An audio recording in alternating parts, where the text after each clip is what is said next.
அனைவருக்கும் வணக்கம். நிகழும் ஸ்ரீ மங்களகரமான குரோதி வருடம் 2025 ஆண்டு பங்குனி மாதம் 18ஆம் தேதி திருதியை திதி பரணி நட்சத்திரம் கூடிய நாளில் ஏப்ரல் மாதம் பிறக்கிறது.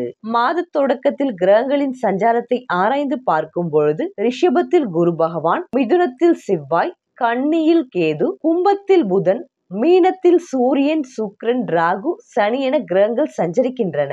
பங்குனி உத்திரம் என்பது தமிழ் மக்களின் வாழ்வில் மிகவும் முக்கியத்துவம் வாய்ந்த ஒரு திருநாளாகும். பங்குனி மாதத்தில் வரும் உத்திர நட்சத்திரத்தில் கொண்டாடப்படும் இந்த திருநாள் பல்வேறு தெய்வங்களின் திருமணத்துடன் தொடர்புடையதாக புராணங்கள் கூறுகின்றன. பங்குனி மாதத்தில் வரும் உத்திரம் நட்சத்திரம் சேரும் நாளை பங்குனி உத்திரம் என்கிறோம். இந்த நாளில் பல தெய்வீக திருமணங்கள் நிகழ்ந்ததாக புராணங்கள் கூறுகின்றது. அதனாலேயே இது திருமணங்களுடன் நெருங்கிய தொடர்புடைய நாளாக கருதப்படுகிறது.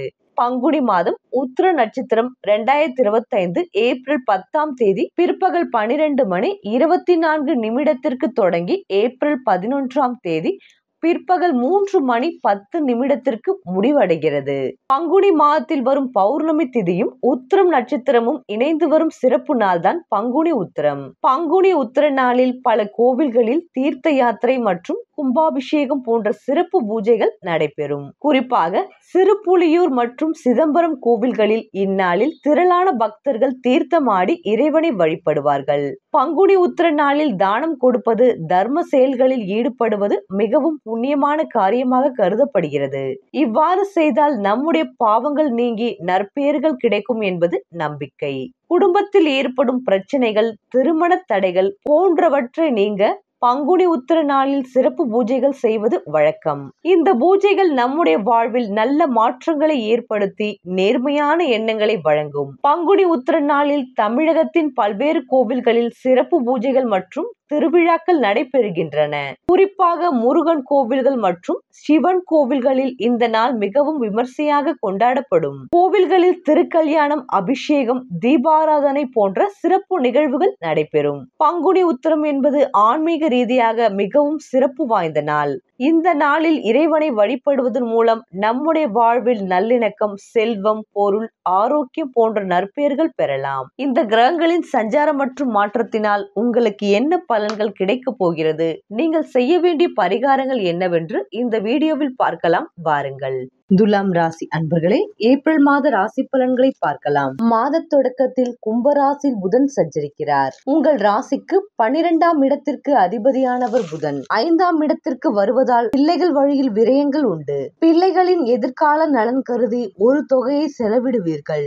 அவர்களின் மேற்படிப்பு சம்பந்தமாகவோ வெளிநாடு செல்லும் முயற்சிக்காகவோ உறுதுணையாக இருப்பீர்கள். உத்தியோகத்தில் இருப்பவர்கள் விருப்ப ஓய்வு பெற்றுக்கொண்டு வெளியில் வந்து சுய தொழில் தொடங்கும் முயற்சியில் ஆர்வம் காட்டுவீர்கள். பூர்வீக சொத்து பிரச்சனை அகலும். இல்லம் கட்டி குடியேறும் எண்ணம் நிறைவேறும். மேலும் மீனத்தில் உள்ள சுக்கிரன் வக்ரம் பெற்று சஞ்சரிக்கிறார். உங்கள் ராசிநாதன் சுக்கிரன் வக்ரம் பெறுவது அவ்வளவு நல்லதல்ல. அதே நேரம் அஷ்டமாதிபதியாகவும் சுக்கிரன் விளங்குவதால் சுப விரயங்கள் அதிகரிக்கும். இழப்புகளை ஈடு செய்ய புதிய வாய்ப்புகள் கிடைக்கும். பங்குதாரர்களை விலக்கிவிட்டு புதியவர்களை இணைத்துக் கொள்ள முன்வருவீர்கள். கடந்த காலத்தில் வாங்கிய கடன் சுமை தீர இடம் பூமியை விற்க முன்வருவீர்கள். வாடகை கட்டிடத்தில் நடைபெறும் தொழிலை சொந்த கட்டிடத்திற்கு மாற்றும் முயற்சி கைகூடும். உங்கள் ராசிக்கு 2, 3க்கு அதிபதியானவர் செவ்வாய். அவர் ஏப்ரல் 7ஆம் தேதி கடகராசியில் நீச்சம் பெறுவது அவ்வளவு நல்லதல்ல. பண பற்றாக்குறை அதிகரிக்கும். சங்கிலி தொடர் போல் கடன் சுமை வந்து கொண்டே இருக்கும். தொழிலில் வாடிக்கையாளர்களின் எண்ணிக்கை குறையாமல் பார்த்துக் கொள்வது நல்லது.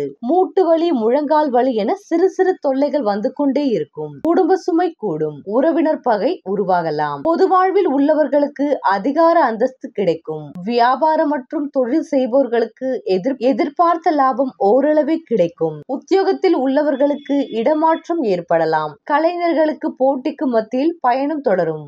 மாணவ மாணவிகளுக்கு படிப்பில் கவனம் தேவை. பெண்கள் தான் உண்டு தன் வேலை உண்டு என்றிருந்தால் நல்லது. விரயங்கள் அதிகரிக்கும் நேரம் இது.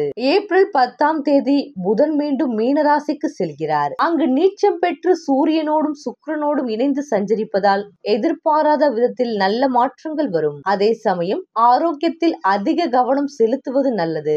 அலைச்சல் அதிகரிக்கும், ஆதாயம் குறைவாகவே கிடைக்கும். பிறரை நம்பி எந்த பொறுப்பையும் ஒப்படைக்க வேண்டாம். பிரச்சனைகள் தலை தூக்கும் பொழுதே சரி செய்து கொள்வது நல்லது. உத்தியோக மாற்றம் உறுதியாகலாம். ஆடை ஆபரண சேர்க்கை உண்டு. ஆன்மீக பயணங்கள் உருவாகும். புதிய பெண் நண்பர்கள், ஆண் நண்பர்கள் நட்பு உண்டாகும். இப்போது உண்டாகும் ஆண் பெண் நட்புகள் உங்கள் பணத்திற்கு பிடித்த கேடு. உங்களை ஏமாற்றி பணம் பொருளை பறித்து விடுவார்கள். இது போன்று நட்பு கொண்டால் இதன் பலனை நீங்கள் பின்னால் அனுபவிப்பீர்கள். உங்கள் பணமும் தொழிலும் அவர்களின் உரிமையாகிவிடும். நட்பு, காதல் போன்றவைகளால் உங்களுக்கு பணம், தொழில் நஷ்டமும் அவமானமும் அவப்பெயரும் உண்டாகும். துலாம் ராசி ஆண்களும் பெண்களும் வெளி பழக்க வழக்கங்களை குறைத்துக் கொள்ளுங்கள். குடும்ப உயர்வை கணவன் மனைவி இருவரும் கலந்து பேசி ஒற்றுமையாக முடிவெடுத்து செயல்படுங்கள். நம்மை சுற்றியுள்ளவர்கள், உறவுகள் நம்மை மதிக்க வேண்டும் என்று பெருமைக்காக வீண் செலவு செய்யாதீர்கள். புது புது உடைகளை உடுத்த வேண்டும், புது புது இடங்களை பார்க்க வேண்டும் என்று பணம் செலவழித்து அலையாதீர்கள். துலாம் ராசியில் பிறந்த ஆண்களை கணவராக அடைந்த பெண்கள் தங்களின் கணவரின் பார்வையில் அவர்கள் முன்னால் இருக்கும் போது எப்போதும் அழகாக தோன்றும் வண்ணம் ஆடை உடுத்தி அழகாக இருங்கள். எளிமையாக இருந்தாலும் முகம் கழுவி தலை திருத்தி பளிச்சென்று தோன்றுங்கள். உணவில் ருசியை விரும்பும் இவர்களுக்கு விதவிதமாக சுவையாக சமைத்து போடுங்கள். கணவன் விருப்பத்தை அறிந்து செயல்பட்டு வாழ்ந்தால் மகுடிக்கு கட்டுப்பட்ட நாகம் போல் உங்களுக்கு உங்கள் கணவர் அடிமையாக இருப்பார். இதுதான் கணவன் வசியம் செய்யும் வழிமுறை. எப்போதும் அழுது வடிந்து கொண்டும் புலம்பிக் கொண்டும் அவரின் ரசனை உணர்வுகளுக்கு மதிப்பு கொடுக்காமல் எதையாவது சொல்லிக் கொண்டும் இருந்தீர்கள் என்றால் உங்கள் கணவர் வீட்டு சாப்பாடை விட்டுவிட்டு ஹோட்டலில் உணவு சாப்பிட சென்று விடுவார்கள். கவனம், இது தலையணை மந்திரம் அல்ல. பெண்கள் நடைமுறை வாழ்வில் செய்து பலனடையும் வழிமுறை. இந்த ராசியில் பிறந்த உங்கள் குழந்தைகளுக்கு இயற்கையாகவே ஏதாவது ஒரு திறமை அமைந்திருக்கும். இவர்களுக்கு எதிர் திறமை ஆர்வம் உள்ளது என்று அறிந்து நீங்கள் அவர்கள் விரும்பும் கல்வியை படிக்க வையுங்கள்.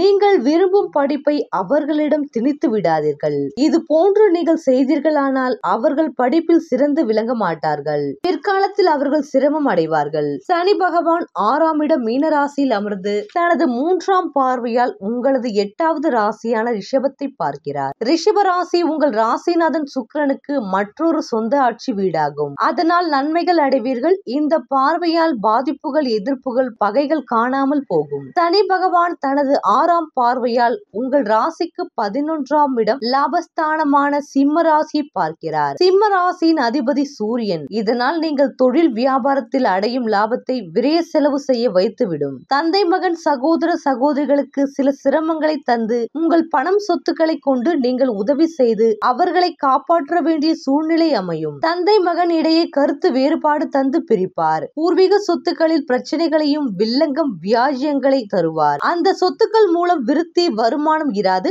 முன்னோர் தேடிய பூர்வீக சொத்துக்களில் சகோதரர்களால் பிரச்சனைகள் சந்திக்க நேரும். கவனமாக இருங்கள். சனி பகவானின் 10வது பார்வை உங்கள் ராசிக்கு 3ஆம் இடமான தனுசு ராசி பார்க்கிறார். தனுசு குருவின் சொந்த ஆட்சி வீடாகும். தாய்க்கு உடல் நலிவை தரும். கால்களில் அடிப்படும். வீட்டில் யாருக்காவது வாகன விபத்து ஏற்பட்டு மருத்துவ செலவு செய்ய நேரும். வாகனங்கள் அடிக்கடி பழுதாகி செலவு செய்ய நேரும். புத்திரர்களால் அவமானம் உண்டாகும். இளைய சகோதர சகோதரிகளின் வாழ்க்கையில் பிரச்சனைகள் உண்டாகும். மகன் மகள் நடவடிக்கை, செயல்களை கவனித்துக் கொள்ளுங்கள். இவர்களிடம் பொறுமையாக பேசி உங்கள் கருத்தை புரிய வைத்து அவர்கள் தவறை திருத்திக் கொள்ள செய்யுங்கள். இளைய சகோதர சகோதரிகளுக்கு முறையாக சொத்தை பிரித்து கொடுங்கள். துலாம் ராசி அன்பர்களே, உங்களுக்கான பரிகாரம். இம்மாதம் வெள்ளிக்கிழமை தோறும் திருமகள் வழிபாட்டை மேற்கொள்ளுங்கள்.